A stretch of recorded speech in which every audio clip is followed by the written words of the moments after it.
हरे कृष्णा. एक भजन घेणार आहोत आपण.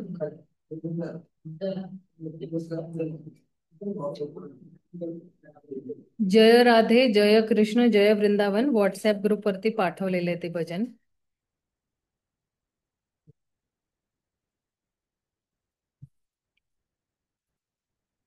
जय राधे, जय कृष्णा, जय वृंदावन, श्री गोविंद गोपीनाथ, मदन मोहन.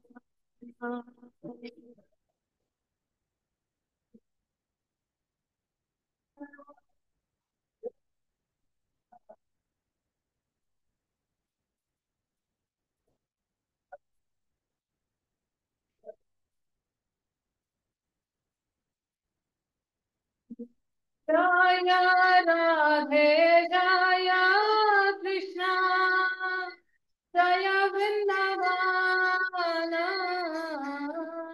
श्री गोविंद गोपीनाथ, मदन मोहन.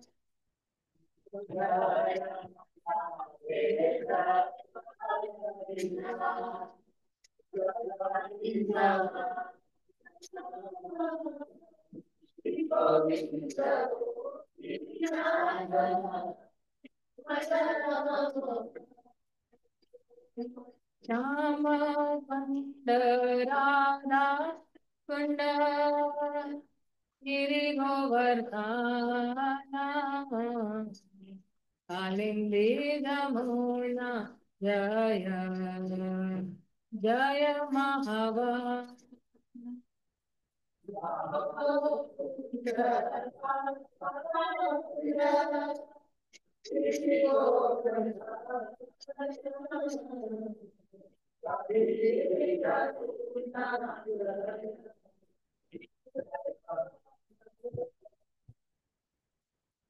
केशी घाट वंशी वटा, द्वादश कनाना,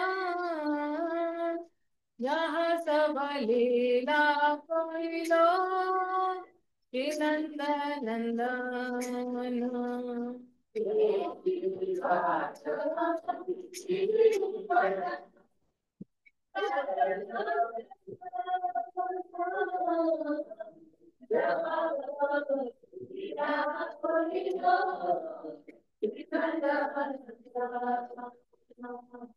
श्रीमन्नय यशोदा, जय जय गोपगान, श्रीरामादि जय जय रेणुवत्सगान.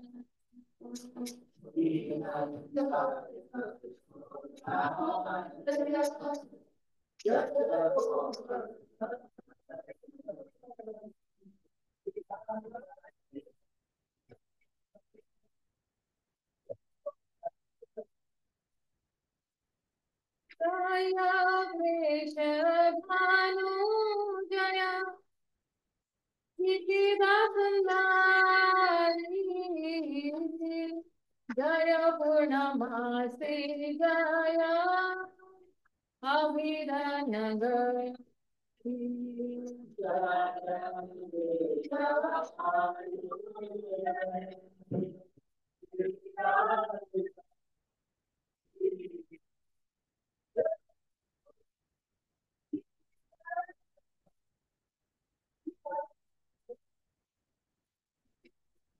जय जय गोपीश्वर, वृंदावन माधव,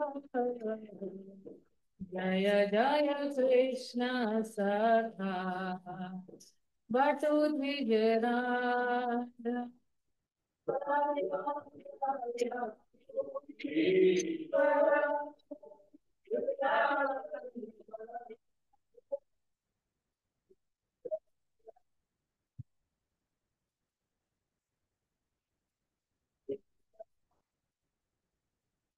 जय राम घाट, जय रोहिणी नंदन जय जय वृंदावन वंशिधर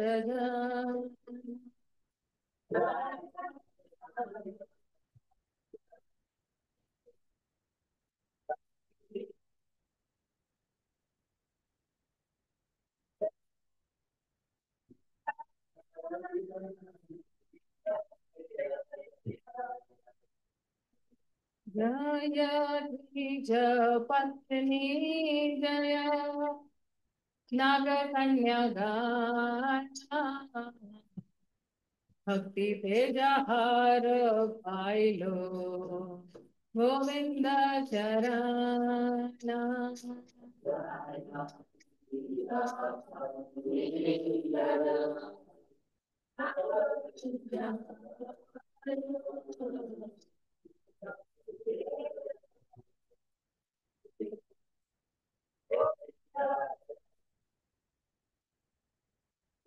दास मंडल जय जय राधे श्याम जय जय रास लीला सर्व मनोरम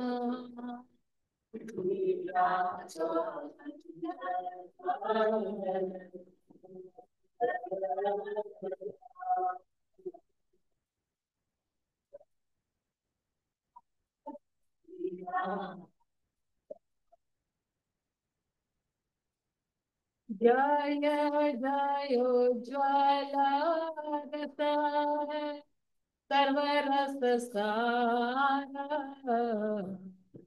परधिया भावे जहा ब्रज ते प्रचार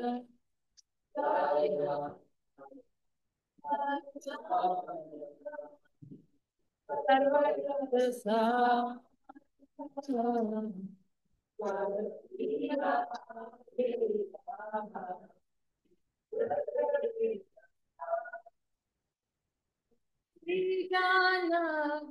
पादा पद्मा स्मरण दीन कृष्ण दास को है नम संकीर्तन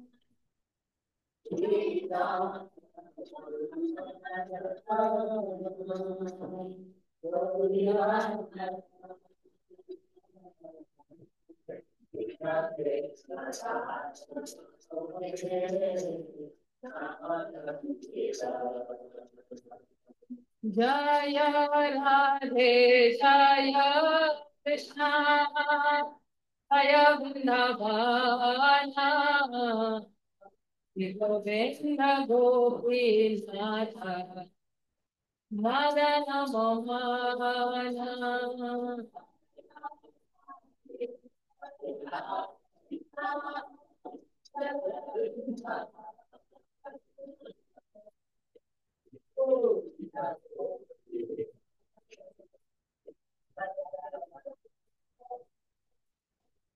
हरे कृष्णा कृष्ण कृष्ण हरे हरे हरे राम राम राम हरे हरे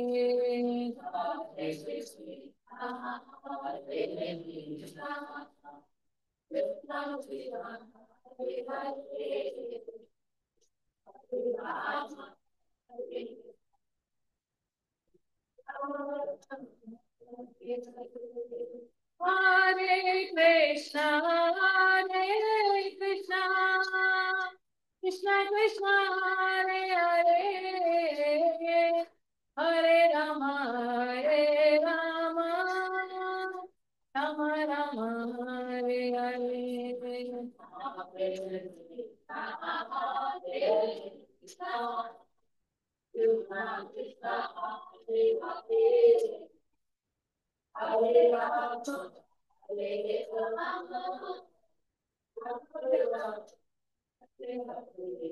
जय प्रभुपाद जय जय प्रभुपाद, जय प्रभुपाद, जय जय जय प्रभुपाद।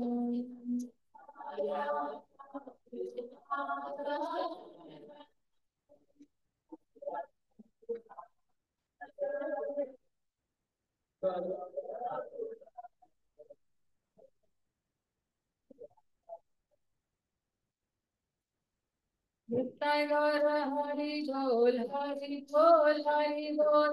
नित्य गौर हरि बोल, हरि बोल, नित्य गौर हरि बोल, हरि बोल, हरि बोल। नित्य गौर हरि बोल, हरि बोल, हरि बोल। गौर प्रेमानंदे हरि हरि बोल।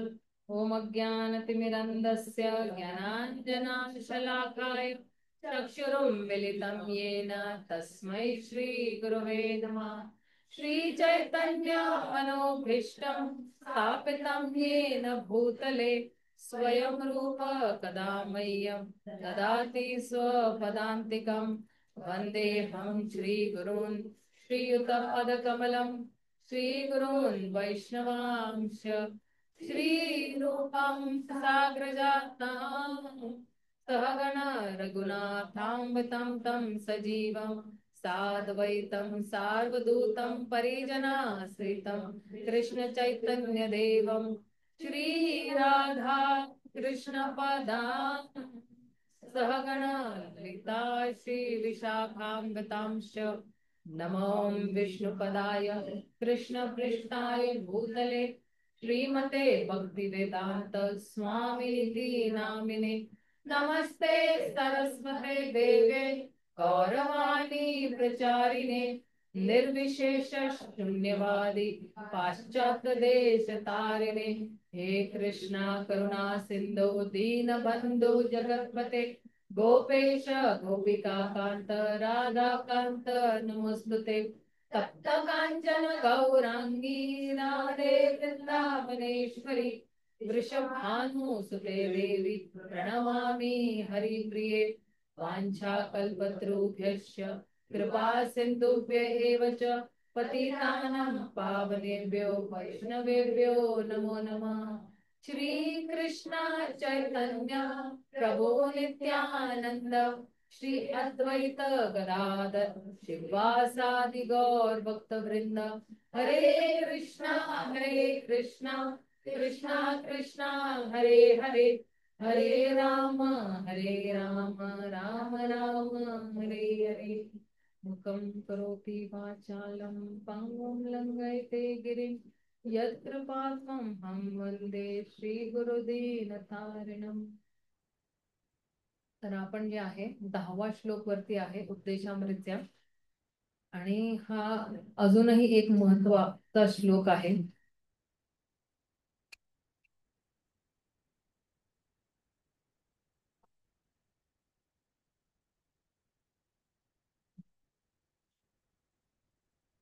कर्मिभ्यः परितो हरे यताया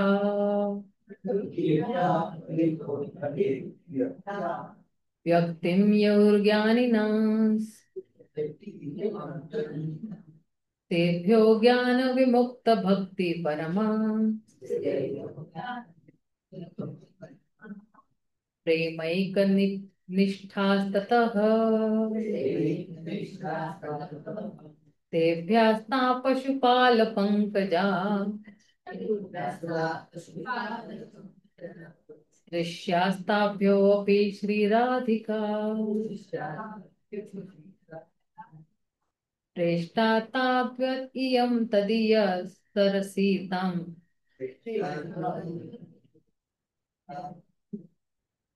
तं नाश्येत् कः कृती। त्याचा जरा अर्थ वाचा, म्हणजे त्याचं ट्रान्सलेशन वाचा। भाषा शास्त्रात असे म्हटले आहे की सर्व प्रकारच्या सकामकर्मी लोकांमध्ये ज्याला उच्चतर जीवन मूल्याचे प्रगत ज्ञान प्राप्त झाले आहे तो भगवान हरीना विशेष प्रिय आहे। या लोकांना ज्ञानी म्हणतात.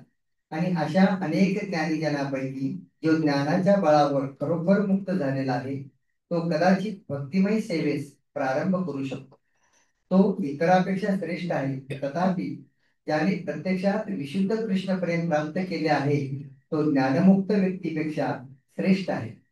उच्चतर भक्तामध्ये गोपिका श्रेष्ठ आहे, कारण त्या गोपाळ कृष्णावरती सदैव आश्रित असतात. सर्व गोपीमध्ये श्रीमती राधाराणी श्रेष्ठ आहे, कारण ती श्रीकृष्णाला सर्वाधिक प्रिय आहे. तिचे कुंड हे भगवान श्रीकृष्णाला तिच्या इतकेच प्रिय आहे. तर मग राधाकुंडाच्या तटावर निवास करण्यास आणि आनंदी भक्तिमय भावनेने भरलेल्या चिन्मय शरीराद्वारे प्रेरित होऊन श्री राधा गोविंद या दिव्य युगलांची प्रेममयी सेवा करण्यास कोण नकार देईल. या ठिकाणी दिव्य युगलांच्या अष्टकालीय लीला नित्य घडीत असतात. खरोखर राधाकुंडाच्या तटावर भक्तिमय सेवा करणारे भक्त ब्रह्मांडामध्ये सर्वाधिक भाग्यवान आहे.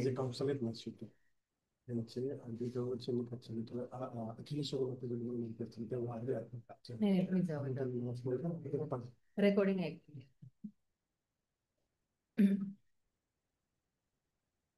तर सॉरी, बस झालं का? हा, शिल प्रभुपाद की जय.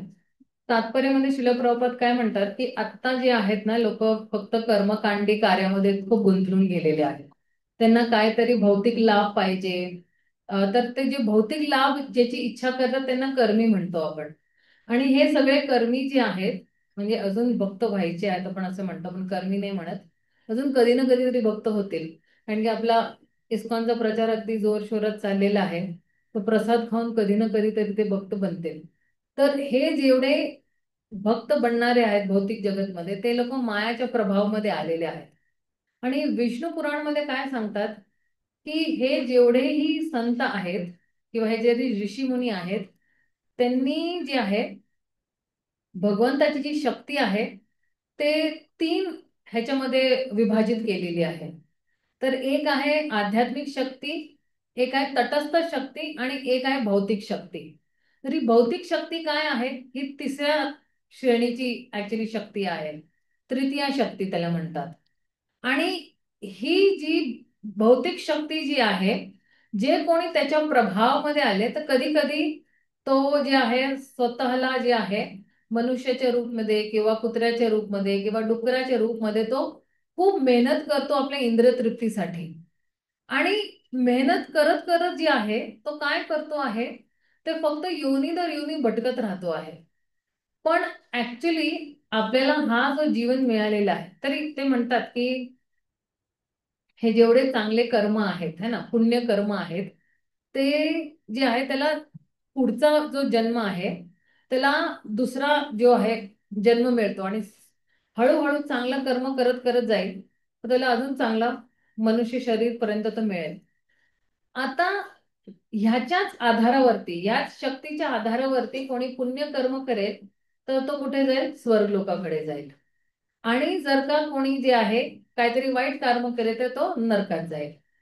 पण ते म्हणतात की जे कोणी वैदिक शास्त्राच्या अनुसार काही कर्म करेल तर ते वरच्या त्याची जी आहे ना त्याची जी गती असेल ती वरच्या उच्च लोकांमध्ये होईल.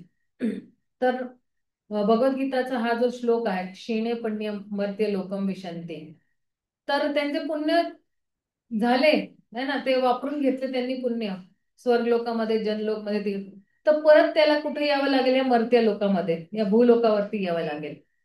आणि ते म्हणतात की त्यांना वाटेल की खूप आनंद व्हाय इकडे पण तरीही तर जसं बँक बॅलन्स आपलं नाही का संपून जाईल है ना. जर का आपल्या बँक बॅलन्स मध्ये काहीतरी 1 करोड आहे, हळूहळू हळूहळू आपण विड्रॉ करत जाऊया खेचत जाऊया तर मग काय होणार आहे, संपून जाईल. संपलं की मग काय मी परत भिकारी तर परत मी आलो या धर्तीवरती. तर म्हणतात की सगळ्या कर्मीची हीच अवस्था आहे की जे कोणी पुण्य करते जे कोणी पाप करते त्याला परत इकडे यावंच लागतं. तर ह्या धर्तीवरती सुद्धा आपण बघा कितीतरी लोक आहेत जे बिझनेस करतात, जे पॉलिटिक्स मध्ये आहेत आणि त्यांना फक्त भौतिक आनंदाची जी आहे ती ओढ लागलेली आहे. त्यांना फक्त भौतिक आनंद पाहिजे. भौतिक आनंद मध्ये त्यांनी काय केलेलं आहे, त्यांनी फक्त हाच विचार केलेला आहे की पैसा कुठून मिळवून घेणार आहे. तर फक्त पैशाची ओढ सगळ्यांना लागलेली आहे. आणि आणि तो पैसा कसं कमवतात ते बघत नाही की हे पाप कार्य करून मी पैसे कमवतोय का पुण्य कार्य करून पैसे कमवतोय. ते चाललेलं आहे. कधी कधी भक्तांमध्ये सुद्धा आपण बघतो एक दुसऱ्यांना, तुम्ही बघितलं असेल, लबाडी करतात. मध्ये तरी ना एक असं आलं होतं, एक नवरा बायको होते आणि ते स्वतःला काहीतरी फायनान्शियल फायनान्शियल काय म्हणत होते, फायनान्स मध्ये म्हणत होते की आम्ही ना तुमचे पैसे निवेश करूया, गुंतूया, एकाचे डबल करूया. आणि बिचारे आपले नाही का भोळे बाळे भक्त, ते आले त्यांच्या झासामध्ये. आणि खूप लोकांनी असे 10 लाख, 50 लाख, 20 लाख असे निवेश केले. आणि मग काय झालं, तर लुबाडून घेऊन गेले. आणि त्यांचा फोन नॉट रिचेबल, हे ते खूप झालेलं आहे. मग एक पत्र आलं होतं आम्हाला सगळ्यांना मंदिरातर्फे की हे दोन नवरा बायको आहे, त्यांचा चेहरा दाखवला की ह्यांच्या बरोबर अजिबात जे आहे काहीतरी निवेश नाही करायचं. मंदिरमध्ये येऊ शकतात, जाऊ शकतात, पण ह्यांच्या बरोबर जे आहेत ते कुठलाही पैशाचा व्यवहार करू नये. आणि हे सगळे कुठे हे फक्त इकडे नाही, पण वेगवेगळ्या जागेला जाऊन करत होते. ते जिकडे जिकडे इस्कॉन मंदिर आहे तिकडे तिकडे जाऊन आणि दीक्षित भक्त, तर सगळ्यांना काय ना विश्वास बसतो ना. तेच म्हणून ना पैशामध्ये कुणाची दोस्ती नाही. पैशामध्ये कुणाचीच दोस्ती नाही. कोणी जरी 50 रुपये सुद्धा मागेल ना तुम्हाला, तुम्हाला माझ्या घरी येऊन जेवून जा बाबा, पण तुझी दोस्ती नाही. अजिबात पैशाची कधी दोस्ती. माझ्या बरोबरही खूप असं झालेलं आहे, खूप लुबाडलेले माझ्या लोकांनी. कोणी म्हणाल मला दाताचा दर्द आहे, 7,000 पाहिजे, तर दिले मी 7,000. आणि मग त्यांनी कुठेतरी वेगळेच वापरले. कोणी भक्तांनी सांगितलं की अरे मला नाही का माझ्या मुलीला हॉस्पिटलमध्ये ऍडमिट करायचं आहे, तर दिले मी. असे 4-5 वेळा जेव्हा फसवणूक झाली ना, मग मी शाणी झाली. पण आपल्याला, आपण एक भक्त समाजमध्ये राहतो ना, तर आपल्याला दया वाटते ना. अरे भक्त सेवा, भक्त सेवा, भक्त सेवा करू नये ना. आपल्या डोक्यात खूप ते शिरून गेले की भक्तांची सेवा करायला पाहिजे, ज्याच्याकडे नाही त्याची पूर्ती करायला पाहिजे. पण जर का खूप प्रामाणिकपणे रिअली तुम्ही बघताय की तो हॉस्पिटलमध्ये आहे का त्याला गरज आहे आणि तो म्हणेल की परत देणार आहे, मग तुम्ही द्या. पण हा जाऊन कुठे गायब, रफूचक्करच झाले काही लोक तर. तर अजून आपले झाले माझे 50-60 हजार रुपये असे लुबाडले गेले. मग त्याच्यानंतर मी जरा शाणी झाली, मग कोणाला पैसे देतच नाही मी. तर सांगायचा अभिप्राय काय आहे की लोक वाईट मार्गाने सुद्धा पैसे कमवतात, पण ते मग पाप कार्यामध्ये जाईल. लोकांना काय वाटतं, मी हरे कृष्ण महामंत्र करतो, मी बघते भगवंत मला माफ करेल. अरे पण भगवंत तुम्हाला कसे माफ करेल? तो एक प्रामाणिक व्यक्ती आहे, त्याच्याकडनं तुम्ही पैसे घेतायत आणि तो प्रामाणिक व्यक्ती भगवंताला प्रिय आहे, त्याला तुम्ही फसवणूक करतायत. तर तुम्हाला वाटतं भगवंत मी हरे कृष्ण महामंत्र करेल आणि माझे पाप दूर होऊन जाईल आणि भगवंत माझ्यावरती असं प्रसन्न होतील? होणार का असे प्रसन्न? नाही होणार, कधीच नाही होणार. तर जेवढा प्रामाणिकपणे आपण ठेवतो व्यवहारामध्ये, भक्तांमध्ये किंवा अभक्तांमध्ये सुद्धा, तर भगवंत बघतात की हा इमानदार व्यक्ती आहे, चला बाबा त्याला नाही का, त्याला कृपा खूप मिळते. आणि कधी कधी काय कर्मीमध्ये विकर्मी सुद्धा आहे, जे कधी कधी काय आपलं नाही का वैदिक ज्ञान घेऊन आपलं नाही का आपलं दान पुण्य यज्ञ वगैरे सगळं करतात. पण ते जे आहे ते फक्त कसे आहेत, फक्त जे आहे ते काही लोक काय घेण्यासाठी, काही लोक फक्त विष्णूजी प्रसन्नतासाठी करतात. जसं आपण सगळे जे आहेत, आपण हरे कृष्ण महामंत्र यज्ञ करतो आहे कुणाच्या प्रसन्नतेसाठी, गुरु कृष्णाच्या प्रसन्नतेसाठी करतो. काही पण सेवा केली आपल्याला माहिती आहे की हे हा हा जो इस्कॉन आंदोलन आहे हे गुरु कृष्णाच्या कृपामुळे आहे, तर त्याच्यामध्ये आपण निस्वार्थ भावाने सेवा करतो. असं नाही ना सेवा करायला गेलं तर अरे मला 2-4 लाख मिळतील ही सेवा केल्याबद्दल, कधी असा विचार करतो का? आपण नाही करत ना. तर मग जेव्हा आपण अनन्य भक्ती करतो, तेव्हा भगवंताची इच्छा असेल तर भगवंत आपल्याला भरून भरून देतात. आणि आता हे बघा हा, भगवंत जे आहेत, एक सेकंड ना, भगवंत जे आहेत ते कधी पक्षपात सुद्धा नाही करत. असं असं वाटत असेल की भगवंत पक्षपात करतात, पण भगवंत 7व्या स्कंदच्या पहिल्या अध्यायाच्या 9व्या श्लोक मध्येच लिहिलेलं आहे की भगवंत जे आहे ते कधीच पक्षपात करत नाही. मी ऍक्च्युली कालच ऐकत होते हे. ते म्हणतात, ज्योतिरादिर इव भाती संघातन्न विविच्यते विदन्ति आत्मनम आत्मस्थितम महित्वा कवयो अनंत. तर ते म्हणतात की भगवंत सगळ्यांच्या हृदयामध्ये जे आहे परमात्मा रूपी आहेत, आणि भगवंताला सगळ्यांच्या मनामध्ये काय आहे ते सुद्धा माहिती आहे. आपला उद्देश काय आहे, आपला हेतू काय आहे, आपला दृष्टिकोन काय आहे, ते सगळं भगवंताला माहिती आहे. जसं आपल्याला नाही का, आपल्याला कळू शकतो की एक लाकूड आहे आणि या लाकूडला जर का मी जाळला तर तो किती वेळ जळून टिकणार आहे, किती वेळ जळणार आहे. तर जर छोटा लाकूड असेल तर छोट्या वेळ जळेल, खूप सारे लाकूड असेल तर खूप वेळ जळेल. तर तसं किंवा एका अ, एका मटक्यामध्ये जर का पाणी आहे, तर ह्या मटक्याची कपॅसिटी एवढी आहे तर एवढंच पाणी बसेल. मटका मोठा असेल किंवा टंकी मोठी असेल सिंटॅक्सची तर जास्त पाणी बसेल. तर तसं म्हणतात की एखादा वेळ व्यक्ती असुर असेल किंवा जे आहे देवी देवता असेल, तर कळतं की त्याच्या भक्ती करण्याच्या क्रियामुळे आपल्याला कळतं की हा माणूस जे आहे तो कुठल्या गुणमध्ये आहे.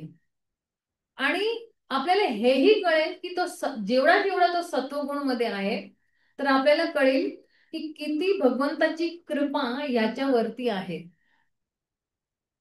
तर जर का जास्त भक्ती करतोय तर भगवंताची जास्त कृपा आहे, राईट.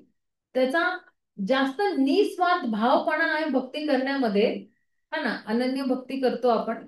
तर मग जे आहे बाहेरनं जर का आता मी बघेल एखाद्या मातेची आहे ते, तर मी बाहेरनं बघू शकेल की अरे यांचा खूप निस्वार्थ भाव आहे भक्तीचा, खूप चांगला. तसं भगवंत सुद्धा बाहेरनं बघू शकतात की नाही, हिची ओढ ना फक्त माझ्याकडेच आहे, ही फक्त माझ्याकडेच खूप अशी आकर्षित आहे.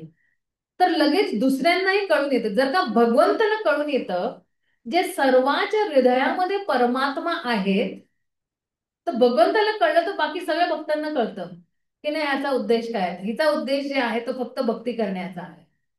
तर म्हणून जे आहे कुणाचं कर्म किंवा कार्य बघून आपल्याला कळेल की तो किती जे आहे त्याला भगवंताची ओढ आहे. काय आता बघा काही लोकांना आपण बघतो ना, सारखं मंदिरामध्ये पळतच पळत पळत पळत पळत पळत पळत पळतच असतात. आणि कोणी कोणी कोणी असेल तर ह्या डिपार्टमेंटमध्ये सुद्धा सेवा, त्या डिपार्टमेंटमध्ये सेवा, त्या डिपार्टमेंट 10-12 डिपार्टमेंटमध्ये सेवा. पण हे तुम्ही विचार करा की भगवंताची विशेष शक्ती आहे त्या व्यक्तीकडे, त्याला सेवा करायची आहे, तिकडनं भगवंत साथ देत आहेत. म्हणून जे आहे ईर्ष्या नाही करते. ये यथा माप प्रपद्यन्ते, ज्या ज्या मात्रामध्ये आपण भगवंताला शरणागत होतो तर त्या त्या मात्रामध्ये भगवंताची कृपा सुद्धा येते. आता बघा लगेच बाहेर सुद्धा आपल्याला लगेच कळतं. असं पण आपण म्हणतो नाही की अरे तू तमोगुण मध्ये, तू सतोगुण मध्ये, तू ना रजोगुण मध्ये, असं नाही सांगत. त्या व्यक्ती जो कार्य करतो आहे, जो क्रिया करतो आहे, त्याच्यामुळे आपल्याला कळतो की हा सतोमध्ये आहे, हा रजोमध्ये आहे, की हा तमोमध्ये आहे. लगेच आपल्याला कळतं की हा तमोमध्ये आहे. आणि तुम्ही बघा की भगवद्गीतामध्ये सुद्धा म्हणतात ह्यात इकडे जे आहे की कधी कोणी खूप सुंदर आहे, कोणी खूप श्रीमंत आहे, तर आपल्याला लगेच कळतं की खूप सुंदर आहे, खूप श्रीमंत आहे, खूप तिचे त्या व्यक्तीकडे ज्ञान आहे, खूप बळ आहे, म्हणजे भगवंताची विशेष कृपा या व्यक्ती करते, विशेष त्याच्यावरती शक्ती दिलेली आहे. आणि भगवंत जे आहेत जेव्हा कुठल्या जीव वरती कृपा करतात, कारण की बघा कसं, जसं लाकूड मध्ये अग्नी आहेच ना, दोन लाकूडांना घासले तर अग्नी प्रज्वलित होते. तसंही त्या जीव मध्ये परमात्मा रूपी भगवंत बसलेले आहेत. जसं एका ग्लास मध्ये जे आहे पाणी आहे है ना, तर असं तसं लाकूड मध्ये सुद्धा काय आहे, तर जसं मी सांगत होते की एका लाकूड मध्ये क्षमता असते की ते 2 तास 3 तास 4 तास ते आपलं प्रज्वलित होऊ शकतं. तर त्याचप्रमाणे जे आहे परमात्मा सुद्धा लोकांच्या हृदयामध्ये आहे. आणि परमात्मा त्या व्यक्तीला त्याच्या बरोबर आदान प्रदान त्याच्या चेतनामुळे करतायत की काय या व्यक्तीची चेतना आहे, है ना. आपली चेतना चांगली असेल तर त्याप्रमाणे जे आहे परमात्मा जे आहे आपल्यावरती कृपा करतात की जे आहे की अच्छा याने खूप चांगलं कार्य केले, चला अजून त्याला कृपा द्या. आणि आपल्याला कसं कळलं की भगवंताची कृपा आपल्यावरती आहे? रोज आपण हरे कृष्ण महामंत्र करतोय, हीच भगवंताची कृपा आहे आपल्यावरती. कधी असं वाटतं का आपल्याला आज नको करायला माळा, जाऊन दे, बोर झाले मी? कधी असतो का? नाही. तर रोज 16 माळा करतो तर रोज कृपा मिळते आपल्याला भगवंताची. रोज आपण जेव्हा 16 माळा करतोय तर आपले जे खालचे गुण आहेत, तमोगुण आहे, रजोगुण आहे, ते सगळे जे आहेत ते नष्ट व्हायला लागतात. काम क्रोध मद मोह लोभ मत्सर ते सगळे होतात. म्हणजे परमात्माची कृपा आपल्यावरती आहे. आता ही कृपा जी आहे ना ती मात्रामध्ये आहे, पर्सेंटेज म्हणतो ना आपण. तर मी जर का 1% शरणागत झाले तर भगवंत 10% म्हणतात ना, 1 पाऊल गेलं 10 पाऊल. मी जर का 10% झाले तर भगवंत मग काय होतील 100, है ना. तसं मग ते त्याप्रमाणे मग त्या हे यथामा प्रपद्यंते होतं. आणि मग जे आहे म्हणतात की जेव्हा जेव्हा आपण भगवंताच्या संदेशानुसार आपण त्यांच्याच सांगण्याप्रमाणे जेव्हा आपण चालतो है ना, तर मग जे आहे आपलं जी चेतना आहे ती अजून पवित्र होते. जसं आपण एखादं आपल्या घरात जे आहे कोणी वडील व्यक्ती आहे है ना, सगळ्यांच्या घरात वडील व्यक्ती आहे, सास ससुर आहे सगळ्यांच्या घरी, आणि त्यांच्याप्रमाणे जर का कोणी चालले तर आपण त्यांचे अगदी नाही का प्रिय बनून जाऊया ना. माझी सून माझंच ऐकते, मी म्हणेल बस तर बसते, मी म्हणेल दिवस तर दिवस, जरी रात्र असली तरी, तर प्रिय होतात है ना. किंवा जर का मुलगा सुद्धा वडिलांना अगदी आज्ञाकारी मुलगा असला तर लगेच जे आहे वडिलांचा प्रिय बनून जातो है ना. जो बंडखोर असतो तो नाही बनणार प्रिय. तसेच जे आहेत जे कोणी भगवंताच्या आदेशप्रमाणे जे आहेत त्यांची जी शिकवणीप्रमाणे जे चालतात तर मग भगवंत त्याला आतनं अजून अजून प्रेरणा देतात, तू हे कर तू हे कर. तर परमात्मा जे आहेत आपल्याला एक स्वतंत्रता दिलेली आहे. त्या स्वतंत्रताप्रमाणे आपल्याला जर का वाईट कार्य करायचे तर करा, चांगले कार्य करायचे ते करा. चांगले कार्य केले तर अजून आपल्याला कृपा मिळतील.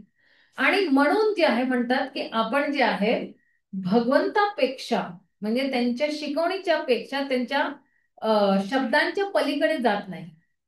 जेव्हा आपण त्यांच्या शब्दांच्या पलीकडे जात नाही तर आपण आणि भगवंत एकच आहोत.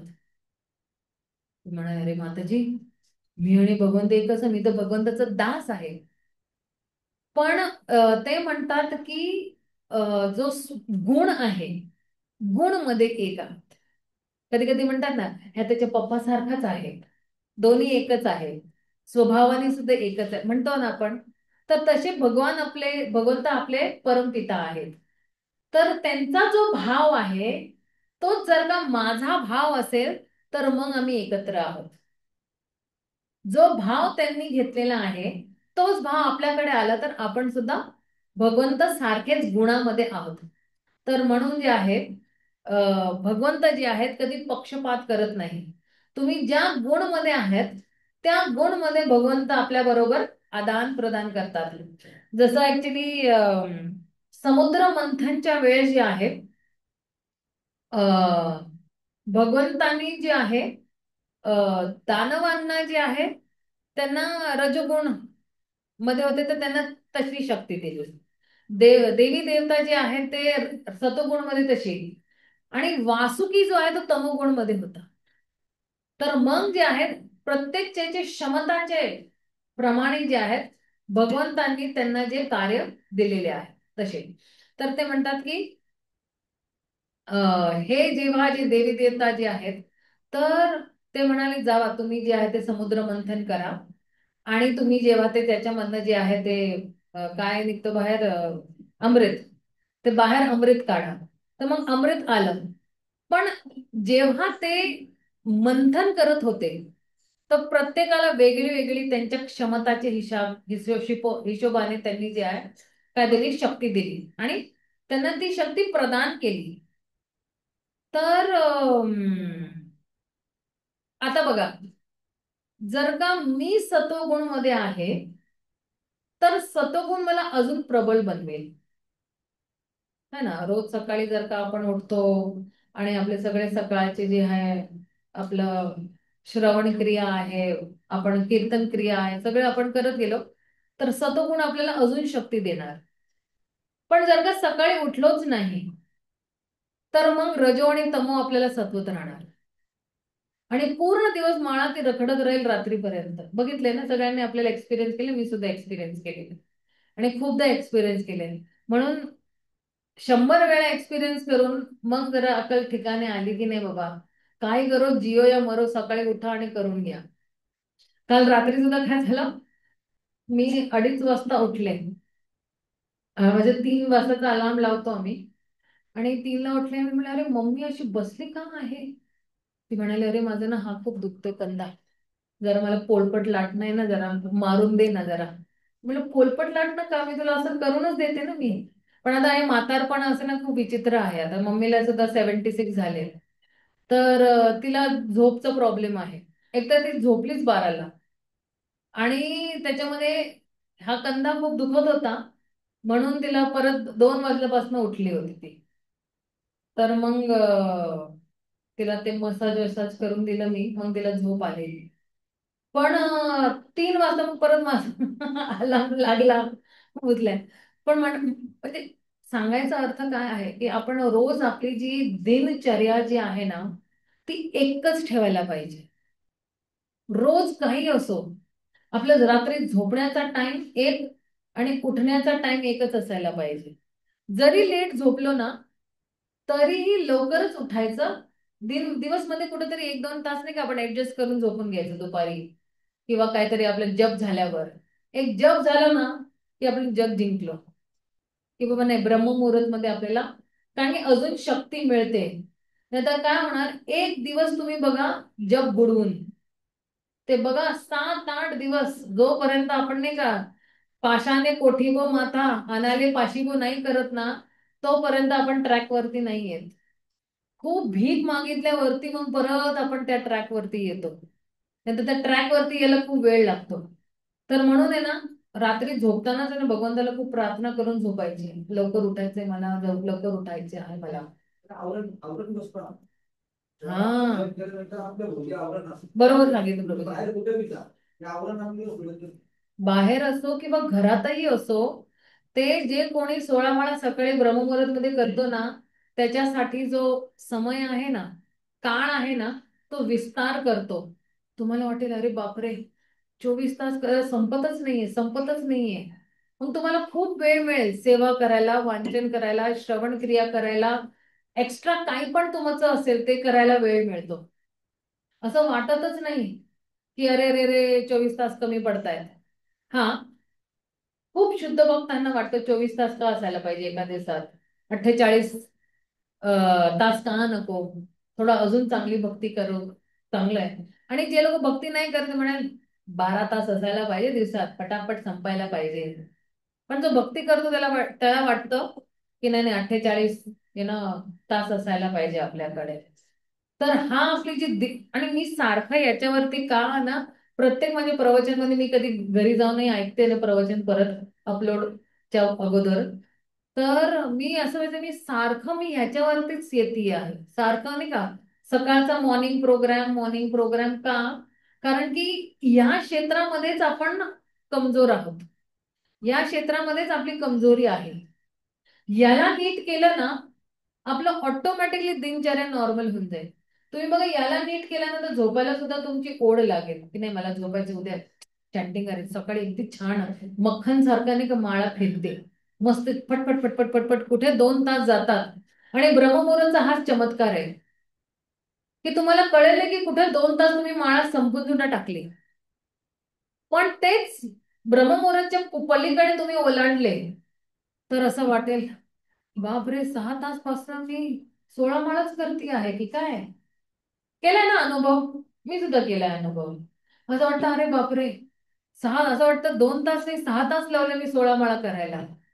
असं. आणि ही भगवंताची माया जी आहे ना, ही खूप आपल्याला अशी ना फसवते. आणि ती जाणून सुद्धा घेते की अरे बघ, 6 तास लागले तुला फक्त 16 माळा करायला. ऍक्च्युली फक्त 2 तासाचं काम आहे, लावलं त्याला काय 6 तास. पण त्याच अजून एक्स्ट्रा 4 तास मध्ये आपण किती केलं असतं ना. श्रवण झालं असतं, आपलं वाचन झालं असतं, आपलं भक्तिशास्त्रीचं काहीतरी होमवर्क झालं असतं, काय दुसरं काहीतरी भगवंताचं झालं असतं, सेवा वगैरे काय, स्टिचिंग आहे, एम्ब्रॉयडरी आहे, काय भगवंताचं झालं असतं.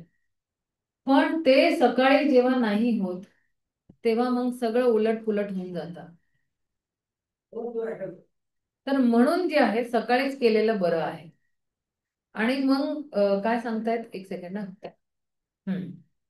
तर भगवंत काय म्हणतात की ज्या ज्या मात्रामध्ये लोक मला जे आहेत समर्पण भाव करतात, त्या त्या मात्रामध्ये मी त्यांची इच्छा पूर्ती करतो.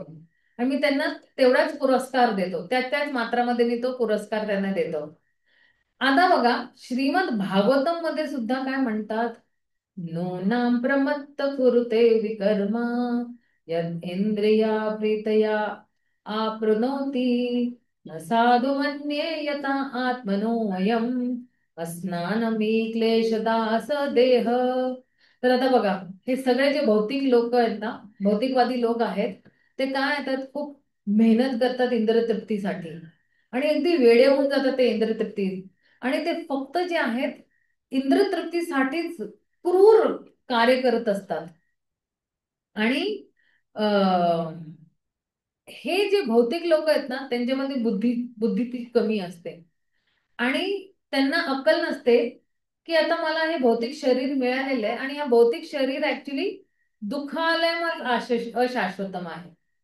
पण हा जो मनुष्य शरीर मला मिळालेला आहे, तर या दुःखांना बाहेर मधनं निघण्यासाठी आहे. आणि त्याच्यासाठी जे आहे, मी कितीतरी जे आहे मी रिस्क घेतो आहे, हे करा ते करा, तरी मी जे आहे मी आनंदात नाही. इंद्रतृप्ती करून करूनही मी आनंद आहे, आणि एक योनी दुसरी योनी. तर मला जे आहे माझ्या जीवनाचा उद्देशच माहित नाही आहे. मी अज्ञानतामध्ये जन्मलो, अज्ञानतामध्येच मरणार आहे. तर म्हणून जे आहे, आणि काय अज्ञानता काय आहे, लोकांना वाटतं की मोठा बंगला बांधला तर मी खुश, है ना, एवढे बँक बॅलन्स जे आहे गोळा केला तर मला आनंद मिळेल. पण तो क्षणिक आनंद आहे, ते आपल्याला माहिती आहे. आणि तरी जे आहे, काय म्हणतात ते कुणाची जी आहे सेवा करतायत, ते जे आहे आपल्या इंद्रियाची सेवा करत आहेत, आणि ते इंद्रिय परत त्यांना दुख देत. म्हणून ते म्हणतायत की हे आत्मतत्व ते जाण्याची खूप गरज आहे.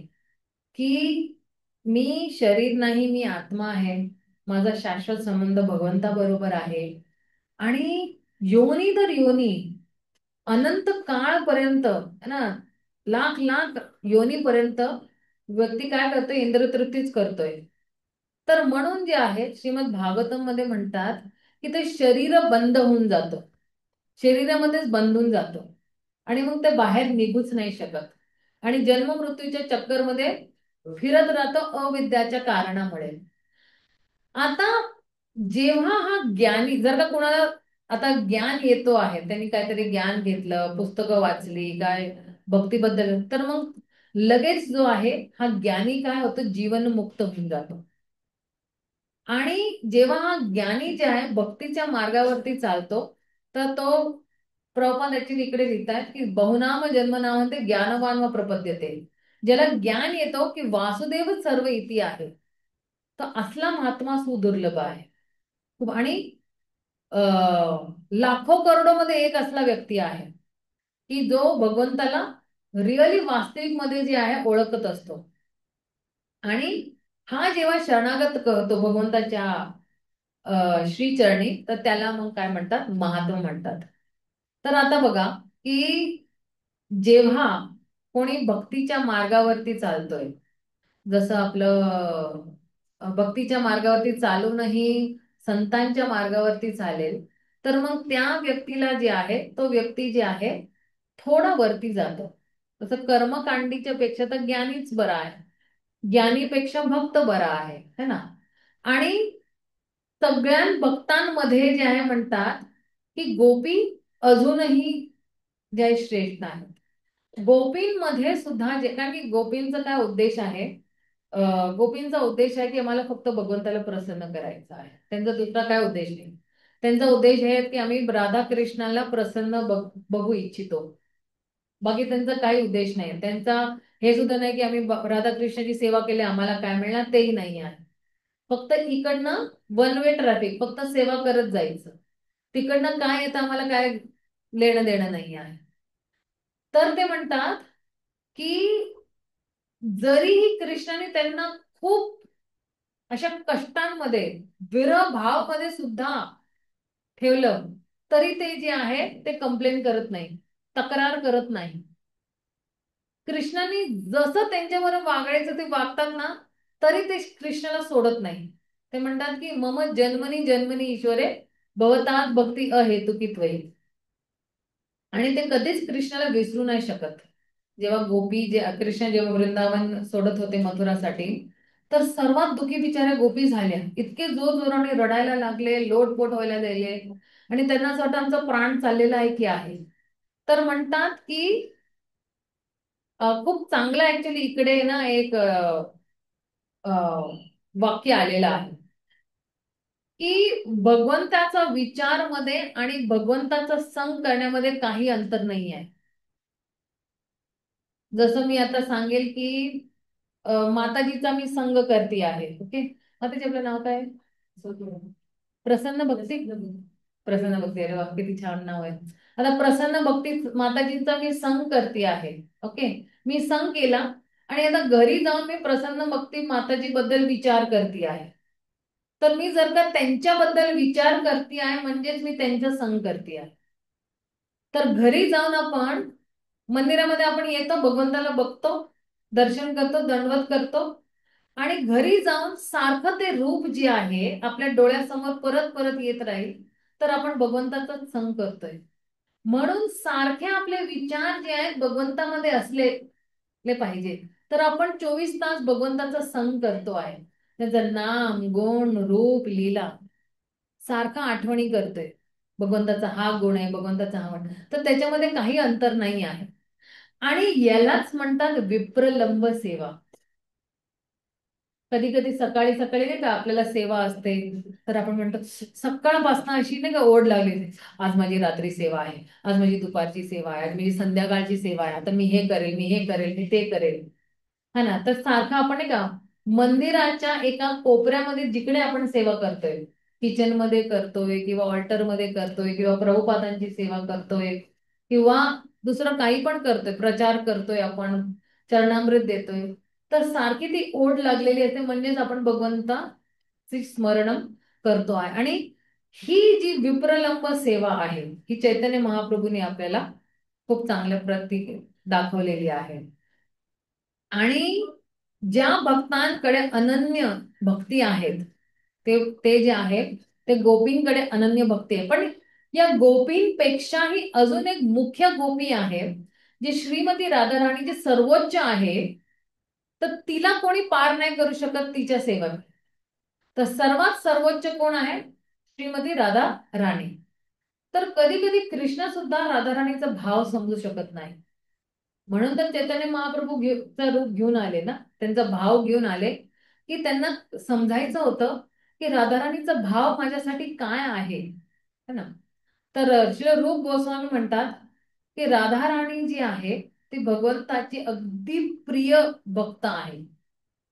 आणि तिचा जे कुंड आहे, राधा कुंड जे आहे, ते सर्वोच्च या सृष्टीमध्ये 14 भुवनांमध्ये सर्वोच्च सर्वोच्च काय म्हणतात त्याला, सर्वोच्च जागा म्हणतात किंवा कुंड म्हणेल किंवा कुठले स्थान म्हणेल, तर सर्वोच्च स्थान आहे तो राधाकुंड आहे. आणि चैतन्य चरितामृत मध्ये सुद्धा सांगितलेलं आहे की श्रीमती राधाराणी कृष्णाला खूप प्रिय आहे. तर म्हणून भगवंतांनी सुद्धा सांगितलं ना की हा ही जागा मलाही खूप प्रिय आहे. आणि सगळ्या गोपियांमध्ये ती अगदी म्हणजे अशी नाही का सर्वात प्रिय का आहे, कारण की तिच्यामध्ये एक तो विशेष गुण आहे की ती सारखी कृष्णाच्या चेतनामध्ये आहे. एक 0,000 सेकंड सुद्धा जे आहे, 0,000 1 सेकंड सुद्धा जी आहे ती भगवंताच्या लक्षप्रमाणे लक्ष तिचं हटत नाही किंवा भगवंताची सेवा बद्दलच सारखे विचारते ते. तिचं सगळं चेतना जी आहे ती फक्त कृष्ण कृष्ण कृष्ण कृष्ण मध्ये आहे. तर म्हणून ज्यांना भक्ती करायची आहे तर लगेच राधाकुंची शरण घ्यायला पाहिजे. आणि हे राधाकुंची शरण घेतल्याने लगेच त्याला काय मिळते, भक्ती मिळते. लगेच जी भक्ती राधाराणीकडे आहे तसलीच भक्ती आपल्याकडे सुद्धा येते. पण ह्याचा हा अर्थ नाही की आपण राधाराणीच्या वरती जाऊया. आपण नेहमी राधाराणीच्या खालीच राहूया, कारण की जी भगवंताची पहिली अंतरंगा शक्ती जी आहे ती राधाराणी आहे, है ना. आपण तटस्थ शक्ती आहोत, आपण अंतरंग शक्ती नाही आहोत. पण हा आपण जेव्हा अंतरंग शक्तीच्या अनुगत्यमध्ये जाऊन सेवा करूया तर जो भाव राधाराणीकडे आहे कृष्णासाठी तो भाव आपल्याकडे येईल. पण तरी पण आपल्याला राधाराणीच्या अनुगत्यमध्ये खाली राहूनच भगवंताची सेवा करायला मिळेल, हा त्याचा तात्पर्य आहे. चला पुढच्या ह्याच्यावरती जाऊया आपण. हा अगदी शेवटचा आहे आणि परत जरा अजून त्याच्यावरती जरा हे केलेला आहे, विस्तार केलेला आहे. कृष्णस्योच्चैय प्राणया वसित प्रेयसीभ्योऽपि राधा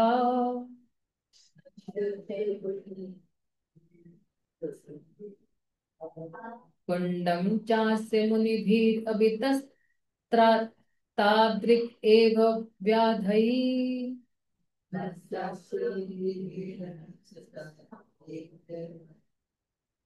यत्प्रेष्ठतेरपि आलम् सुलभां किं पुनर्भक्तिभाजम्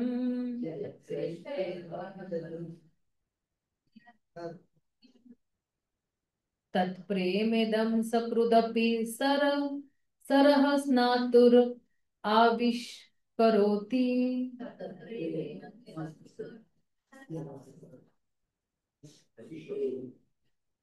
त्याचं जरा वाचा कोणीतरी. आनंद प्रदान करणाऱ्या अनेक वस्तूंमध्ये आणि व्रजभूमीचे सर्व प्रिय गोपींमध्ये श्रीमती राधाराणी प्रेमाचा वर्षाव सर्वात मौल्यवत विषय आहे. आणि महामुनींनी वर्णन केल्याप्रमाणे तिचे दिव्य गुण प्रत्येक बाबतीत मना तितकेच प्रिय आहे. निसंदेह मना महान भक्तांसाठी राधाकुंड अतिशय दुर्लभ आहे. मग सामान्य भक्तांना त्याची प्राप्ती करणे त्याहूनही कठीण. जर या पवित्र जलाशयात कोणी एखादा जरी स्नान केले तरी त्याच्या शुद्ध कृतीकरण पूर्णपणे जागृत होते. हरी बोल. पूर्णपणे. आता कोणी विचार करेल की काय तो पहिला स्टेटमेंट ते तात्पर्यामध्ये वाचत तर प्रदान करणाऱ्या नाही नाही तात्पर्य तात्पर्य राधाकुंडाची श्रेष्ठ का आहे. हा, राधाकुंड एवढं श्रेष्ठ का आहे, कारण की ते राधा राणीचं आहे आणि ही राधा राणी जी आहे कृष्णाची प्रियसी आहे आणि सर्वात गोपीमध्ये ती खूप प्रिय आहे भगवंत कृष्णाला. तर जर का राधाराणी प्रिय आहे तर तिचा कुंड सुद्धा भगवंताला काय आहे, प्रिय आहे. म्हणजे राधाराणीची कुठलीही वस्तू आहे ती सुद्धा भगवंताला प्रिय आहे. तर म्हणून जे आहे कृष्णाचा जो प्रेम आहे राधाकुंडसाठी आणि राधाराणीसाठी ते दोन्ही समांतर आहे. भगवंताचा प्रेम राधाराणीसाठी आणि राधाकृष्णसाठी असं नाही की कमी आणि जास्त आहे, तो अगदी समतर आहे. म्हणून म्हणतात की राधाकुंड मध्ये जे आहे, राधाकुंड खूप भाग्यशाली जीवाला प्राप्त होतो, राधाकुंडचे दर्शन सुद्धा. आता याच्यामध्ये काय थोडा वादविवाद आहे, की काही लोक म्हणतात आतमध्ये जाऊन आंघोळ करायची का नाही करायची, का कृपा घ्यायची की नाही घ्यायची, त्याच्यासाठी आपल्या स्वतःच्या गुरूंना विचारायचं. ते गुरुला आपली योग्यता माहिती असते, की आपण प्रवेश करू शकतो की नाही प्रवेश करू शकतो. आता काही लोक सांगतील अरे आमचे गुरु आम्हाला भेटतच नाही, मग आमचे गुरु जे आहेत कधी आम्ही बोललोच नाही त्यांच्याशी, दीक्षा झाली तरी बोललो नाही काही वेळी. तर त्यासाठी मग शिक्षा गुरु आहेत, तर त्यांना विचारायचं की जाऊ शकतो का नाही. त्यांनी हो म्हणलं की जायचं, नाही म्हणलं की नाही जायचं. प्रत्यक्ष माझे गुरु महाराज कधी राधाकुंड मध्ये पाय नाही ठेवलेला त्यांनी, कारण की त्यांना राधाकुंड आणि राधाराणीमध्ये काय अंतर नाही दिसत. तर म्हणून त्यांनी कधीही पाऊल टाकलेलं नाही आहे. फक्त बाहेरनं आपल्या 3 आचमन घेतले आणि आपली जी बीड बॅग आहे किंवा माळा आहे त्याच्यामध्ये जे आहे डुबकवलेली आहे, आणि त्याचा आशीर्वाद घेऊन आपलं जे काही कार्य करायचे ते केलेले आहे. पण काही दुसरे जे महाराज आहेत ते त्यांच्या शिष्यांना ते देतात, आपला आशीर्वाद देतात की जावा म्हणून. पण सी ह्याच्यामध्ये सुद्धा मी ऐकलेलं होतं महानिधी महाराजांकडनं, कारण की त्यावेळेस आम्ही ना महानिधी महाराजांकडे खूप जायचो. दिल्ली आणि वृंदावन खूप जवळ आहे. तर महानिधी महाराजांना आम्ही असंच एकदा विचारलं. ते म्हणतात राधाकुंड मध्ये प्रवेश करण्यासाठी एक योग्यता पाहिजे. तर जर का आपल्याकडे काम, क्रोध, मद, मोह, लोभ, मत्सर नाही आहे तर तुम्ही प्रवेश करा. पण जर का हे सगळे आहेत तर नका प्रवेश करू. मग तो अपमान आहे राधाकुंडचा. तर ते म्हणतात, ते म्हणत होते की काही लोकांना वाटतं की हा राधाकुंड म्हणजे जसं नाही का क्रीडा करण्याचं स्थान आहे. तर त्या उद्देशाने लोक येतात आणि मग पोहतात वगैरे आणि त्याला दूषित करतात, त्याच्यामध्ये मलमूत्र त्यागतात वगैरे, दूषित करतात. तर मग हा अपराध आहे तिच्यावर. आपली आई आहे है ना, तर मग कसं आपण तसा व्यवहार करणार तिच्या बरोबर. तर म्हणून आपल्याला स्वतःलाच आपल्याला परीक्षा घ्यायला पाहिजे की माझ्यामध्ये आहे की हे सगळे काम, क्रोध, मद, मोह, लोभ झाले का, माझा तमोगुण रजगुण समाप्त झालेला आहे का. तर मग मी जे आहे जाऊन मी जे आहे एक आपली नाही का अशी आपली नाक दाबून आपली डुबकी घ्या, 3 डुबकी घ्या आणि बाहेर निघा. पण जोपर्यंत नाही तर तोपर्यंत मग जाऊ नये, असं महानिधी महाराज म्हणत होते आम्हाला. मग इकडे रूप गोस्वामी सुद्धा काय म्हणतात की जरी कोणी जे आहे राधाकुंडच्या तटवरती नाही राहू शकत तर त्यांनी काय स्नान करायला पाहिजे, जेवढे जेवढं त्याला शक्य असेल तर. आणि म्हणतात की हे सर्वात सर्वोच्च हे आहे कार्य आहे भक्तीमध्ये. आता बघा इकडे सर्वात सर्वोच्च कार्य आहे भक्तीसाठी. आणि भक्तिविनोद ठाकूर काय म्हणतात की जर का कोणाला भक्तीमध्ये प्रगती करायची आहे है ना, तर हे सखी, हे जे मंजिरी आहेत त्यांच्या अनुगत्यमध्ये राहायला.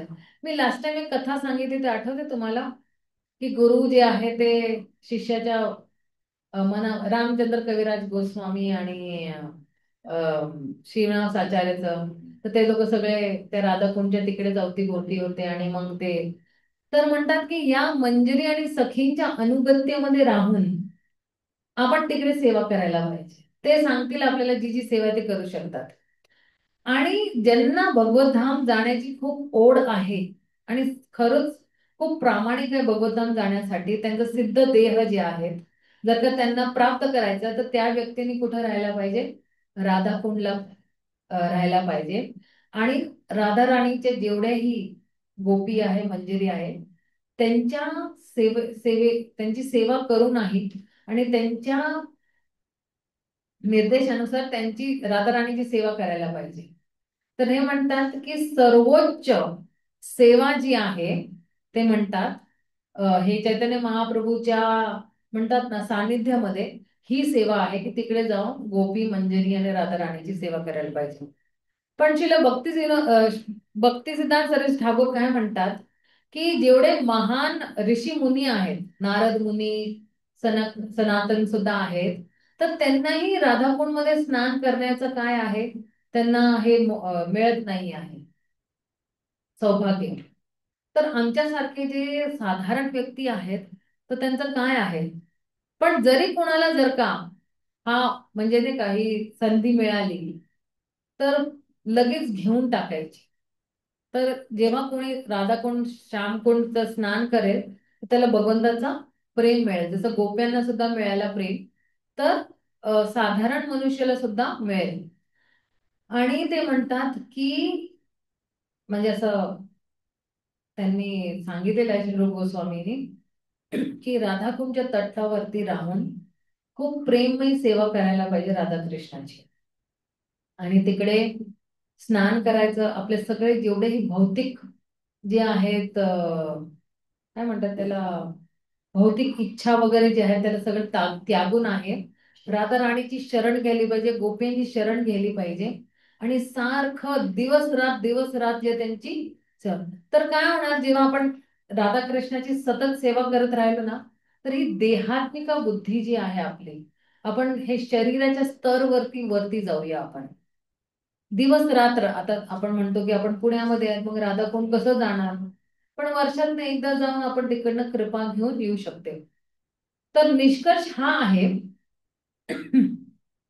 की राधाकुंड है ना वरती राहायला किंवा राधाकुंडच्या तटवरती राहायला, तिथे रोज स्नान करायला, तर ते म्हणतात की हे सर्वोच्च जे आहे, ही सर्वोच्च भक्तीची स्थिती आहे. आणि ही स्थिती खूप खूप दुर्लभ आहे, नारद मुनी सुद्धा नाही मिळाली. आणि म्हणतात की राधाकुंडला जे आहे, जे कोणी राहते ते राधाकुंडची सेविका बनून राहायला पाहिजे त्यांनी. आणि तिच्याच गायडन्स मध्ये जे आहे किंवा गोपींच्या गायडन्स मध्ये राहून जे आहे, आपण तिकडनंच भगवतधाम जाऊ शकतो. पण आता बघा, सगळं काही सोडून जाऊ शकणार का आपण, है ना. तर आता याच तात्पर्यामध्ये सांगितलंय आपल्याला की जर का आपण राधाकुंडचं स्मरण सुद्धा करतोय, तर राधा राणीचं स्मरण करतोय आणि राधा राणीच्याच अनुगत्यमध्ये राहून आपण सेवा करतोय, तरी आपण भगवतधाम जाऊ शकतो. मी सांगितलं लास्ट टाइम सुद्धा की वृंदावन इलास्टिक की तरह है, जैसे जैसे खींचोगे अपनी तरफ आ जाएगा. तर सारखं आपण जेव्हा जातो ना, तर केशी घाट वंशी, म्हणून मी ऍक्च्युली आज हा भजन घेतला, जय राधे जय कृष्णा जय वृंदावन, कारण की राधा राणीचे राधाकुंडच्या बद्दल बोलायचं होतं मला. तर त्याच विचारामध्ये असले पाहिजे. पण आपलं मन आहे ना, आपलं मन लय माकड आहे. लास्ट टाइम सुद्धा फर्स्ट ओपनिंग स्टेटमेंट मध्ये हाच होता की हा मन काय करतो, आपल्याला नाही का भौतिक वस्तूंबद्दल खूप खेचत असतो. हे कर असं कर तसं कर, हे केल्याने तुला आनंद मिळेल, हे केल्याने तुला आनंद मिळेल. पण मन आपल्याला हे गायडन्स देत नाही किंवा मार्गदर्शन देत नाही, तर फक्त राधाकृष्णाची सेवा करेल तरच तू आनंदात राहशील. तू बाकी काही करशील तर तुला आनंद मिळणार नाही, कारण की तो भौतिक आनंद आहे. आणि भौतिक आनंद जो आहे तो फक्त क्षणिक आहे, 1 तास 2 तास 1 महिना 1 वर्षपर्यंत. पण शाश्वत आनंद जे आहे ते फक्त भगवंतकडेच आहे. बाकी कुणी कुठल्याही व्यक्तीकडे तो शाश्वत आनंद नाही आहे. पण या मनला समजायला खूप वेळ लागतोय. मग सारखं सारखं त्याला नाही का लाता आणि घोसे मिळतील तेव्हा मग त्याला अक्कल येते. आणि सारखं सारखं दुःख येईल, मायाचा सारखा सारखा प्रभाव येईल त्याच्यावरती, तर मग मन नंतर समजत असेल. काही लोकांना ते सुद्धा समजत नाही, त्यांची ट्यूबलाईट पेटलीच नसते, सरकारी ट्यूबलाईट आहे, ती कधी पेटली तरी परत विझून जाते. प्रभूजींना माहिती आहे, इलेक्ट्रिकचं काम करतात तर प्रभूजींना सगळं माहिती आहे, कुठं काय प्लग लावायचंय काय लावायचंय. म्हणून प्रभूजींनी आपला प्लग बरोबर राधाकृष्णाच्या तिकडेच लावलेला आहे. त्यांना सॉकेट बरोबर बसलेला आहे प्रभूजींचा, की आपला सॉकेट राधाकृष्णाच्याच सेवामध्ये लावायला पाहिजे. तर म्हणून जे आहे की ही जी राधाकुंड मध्ये सगळ्यांची इच्छा आहे की आपल्याला भगवंताचं प्रेम मिळावं, पण त्याच्यासाठी माझा भाव काय आहे राधाराणीसाठी, माझा भाव कृष्णासाठी काय आहे, तो आपल्याला स्वतः जाणून ठेवायला पाहिजे.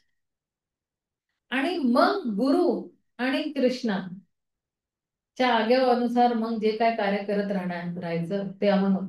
आणि कोणाला वाटत असेल की अरे माताजी असं का सांगते की स्नान नाही करू शकत, स्नान करून आम्ही मग पवित्र होत तर मग चांगले भक्त बनवून घेऊया ना. पण जेव्हा आपण पाऊल ठेवतोय तर आपला भाव काय आहे. काय लोक म्हणतील माझे पाप दूर होईल, काय लोक म्हणेल की अरे माझी गरिबी जाईल, काय लोक म्हणतील की अरे मला फक्त हेच मिळेल. पण तो भाव नसायला पाहिजे. पाऊल जेव्हा ठेवतो तिकडे, आणि जर का हा भाव असेल की मला राधा राणीची दासी बनायचं आहे, दास बनायचे, सेविका बनायची आहे, तर मग तो तो भाव तेव्हा जो भाव तेव्हा येईल तेव्हा पाऊल ठेवायचं. त्या अगोदर पाऊल ठेवायचं नाही.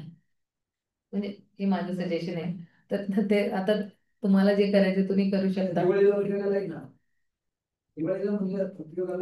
हा, गोवर्धन आपली यात्रा तिकडेच आहे ना, गोवर्धनलाच आहे. त्यांना खूप उपयोगी आहे. तर तोपर्यंत आपण आपला जो आहे, जर का कोणाला इच्छा आहे राधाकुंड मध्ये काहीतरी सेवा करायची, आपल्याला पवित्र करायचं, तोपर्यंत आपल्याकडे आहे, खूप वेळ आहे.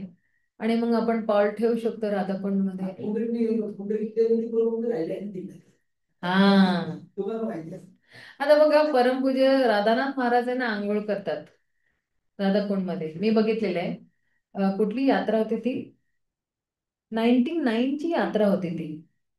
त्यावेळेस एका तटवरती महाराज आंघोळ करत होते, एका साईडवरती आम्ही लोक होतो.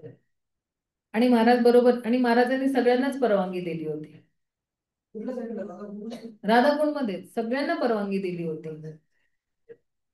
त्यावेळेस सगळ्यांनाच परवानगी दिली होती.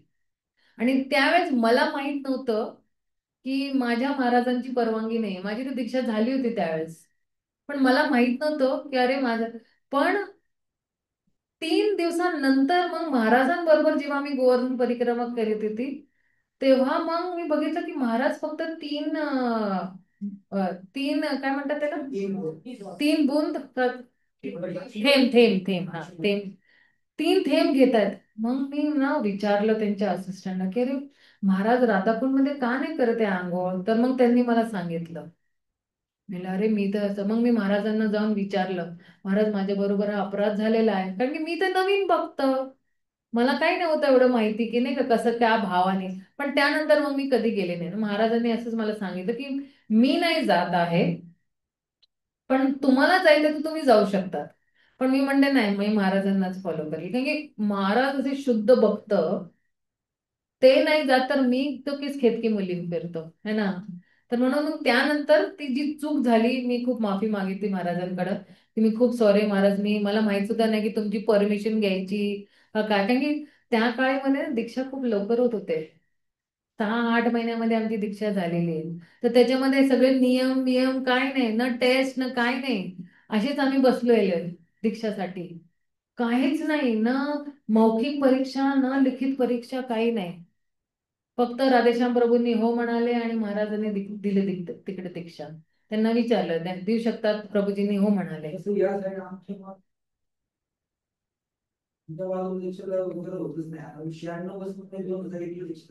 हा बघा, 97-98 हा, आणि त्याची परीक्षा द्यावी लागते, परीक्षा द्यावी लागते. नाही, पूर्वी ना राधानाथ महाराज लवकर द्यायचे दीक्षा, 6-6 महिन्यांनी द्यायचे.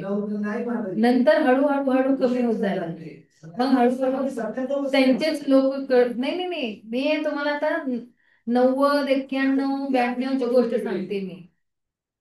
त्यावेळेस तर ठपाठप ठपाठप ठपाठप. हा, आणि त्यांना काय ना, हा जो आंदोलन आहे तो वाढवायचा होता. तर दीक्षा नाही देत, आणि प्रभुपादांनी सुद्धा असंच केलं ना, काय काय लोकांना लवकर लवकर, काय काय लोकांना एक दोन एक आणि पहिली दीक्षा दुसरी दीक्षा एकत्रच दिली. आणि भक्ती चिरू महाराजांना तर तिन्ही एकत्र दिले. कारण की गुरुला माहिती आहे की, मी म्हणते ना, त्याच्या मनामध्ये शिरून बरोबर कळालं की यांचा भाव काय आहे आणि याच्यामध्ये केवढी क्षमता आहे सेवा करण्याची. तर म्हणून 1 2 3 सरळ दीक्षा संन्यासच स्ट्राईट मग देऊन टाकली. तर ती मी एक चूक केलेली होती त्यावेळेस, तर मी महाराजांना खूप क्षमा मागितली. हा, महाराज होते ना, महाराज होते, आणि म्हणजे शुद्ध भक्तांनी सांगितलं होतं म्हणून होते. हा, तर मी महाराजांना सांगितलं की त्यांनी सांगितलं म्हणून आम्ही डुबकी लावली. तर मग महाराज म्हणाले कोई बात नहीं, अभी हो गया तो कोई प्रॉब्लम नहीं है, लेकिन ये मेरा भाव है, आपको फॉलो करना है तो कर सकते हो। लेकिन बोले की जब तक काम क्रोध मद मोह लोभ नाही खतम होता तब तक नाही करना चाहिए. तर आहे आपल्याकडे अजूनही आहे, तर मी नाही करत आपलं. आपले ब्रह्मचारी होते ना इकडे. हा हा, तिकडेच राहतात ते.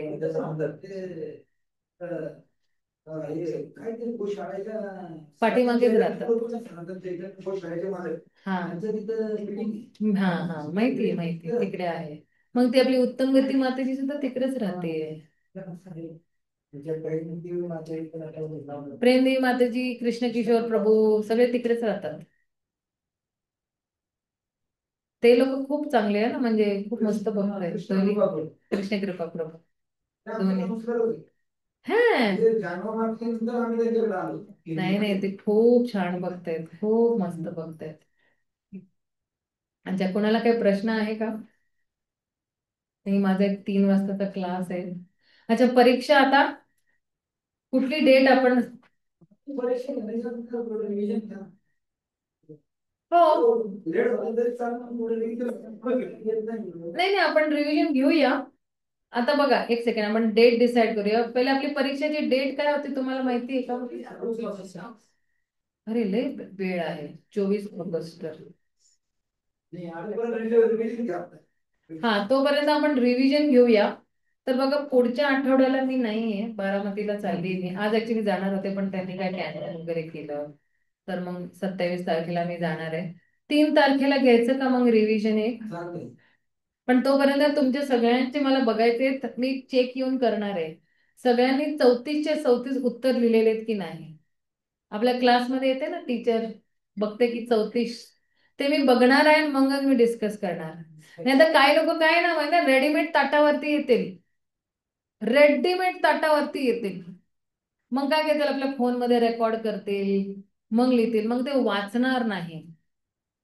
तर आता 2 आठवडे आहेत आपल्याकडे, आणि 34 प्रश्न इझिली आपण हे करू शकतो, लिहून आणा. ठीक आहे ना? ज्यांना लिहिता येत नाही ते दुसऱ्या कोणाला सांगा लिहायला. पण ज्यांना नाही लिहिता येत का काही पण नाही, ते दुसऱ्यांना सांगेल लिहून यायला. राईट? नाही तर तोपर्यंत मी चर्चा करणार नाही. नाही तर काय, प्रत्येक वेळ असंच होणार आहे, रेडीमेड ताट घ्या आणि खाऊन टाका. असं नको, थोडी तरी मेहनत करायला पाहिजे. तर एखाद्या वेळ कोणी वाचतंय तुमच्यासाठी, ज्याला लिहिता करता येत नाही, तो वाचतोय, प्रश्न हा आहे असं ह्याचा उत्तर तो वाचतोय, तर आपण लगेच कळतं की हा उत्तर हा आहे. तर तसा जे आहे ते प्रश्न उत्तर लिहून येऊ शकतात. ठीक आहे ना? कोणालाही पकडा मंदिरमध्ये, कुठेही पकडा, आणि उत्तर लिहून आणा. कळालं का? ठीक आहे. तर आता 3 तारखेला आपण भेटूया, ऑगस्टची. 9 तारखेला रक्षाबंधन आहे ना बहुतेक. बलराम जयंती, त्याच्यानंतर 10 तारीख आहे, आणि 16ला जन्माष्टमी. तर 17ला तर नाहीच असणार क्लास, आणि 24ला सरळ परीक्षा आहे. ठीक आहे, चालेल. 3 तारखेला भेटून आपण सगळी चर्चा करून टाकूया.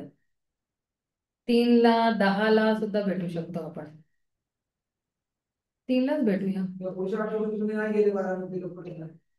हा, बघा, मी लगेच मेसेज केला, शुक्रवारी माझा मेसेज येतो. कारण की मला माहिती काही लोक आहे ना, पूर्ण पूर्ण दिवस मेसेज बघत नाही. मी बघितलं, कारण की माझ्याकडे ती प्रत्येक व्हॉट्सअपमध्ये एक फॅसिलिटी दिलेली आहे, की मला कळतं की कुणी कोणी माझा मेसेज बघितलेला आहे, टाकलेला. मला लगेच कळतं. काही लोक 2 दिवस असतानाही बघत नाही की मेसेज टाकलेला आहे. तरी शुक्रवारी ना, अगदी रात्री एकदा बघून घ्यायचं की मेसेज आलाय की नाही क्लासचा. है ना? लगेच कळेल तुम्हाला. शुक्रवारपर्यंत नेहमी माझा मेसेज येतो की क्लास आहे की नाही आहे. है ना? ठीक आहे, आपण इकडेच समाप्त करूया. श्रील प्रभुपाद की जय, गौर भक्त वृंद की जय. हरे कृष्णा, हरी बोल.